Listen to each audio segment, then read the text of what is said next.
এই মুনাফিক অবশ্য আগের ছিল, এখন আর নাই। আছে এখন অনেক কমে গেছে না বেড়ে গেছে? মুনাফিকদের সন্তান আব্দুল্লাহ ইবনে উবাই ইবনে সালুল সে তথ্য পাওয়ার পর বলে নজির গোত্রে গেল, গিয়ে দেখে তারা সব চলে যাওয়ার জন্য প্রস্তুত। জিজ্ঞেস করলো যাবা কই? সব ঘটনা খুলে বলল। মুনাফিকদের সন্তান আব্দুল্লাহ ইবনে উবাই বলল, যাবা কেন?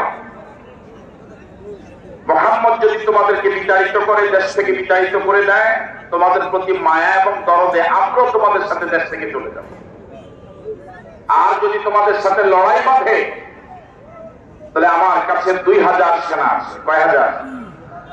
আমার এই 2000 সেনা দিয়ে তোমাদের পক্ষে আমি লড়াই করব। বনু নজির গোত্র আগে চলে যাওয়ার সিদ্ধান্ত নিলেও মুনাফিকদের এই বাতাস পেয়ে, বাতাস বুঝেন তো? বুঝে না মনে হয়। ওরা সিদ্ধান্ত পরিবর্তন করল। তাদের এই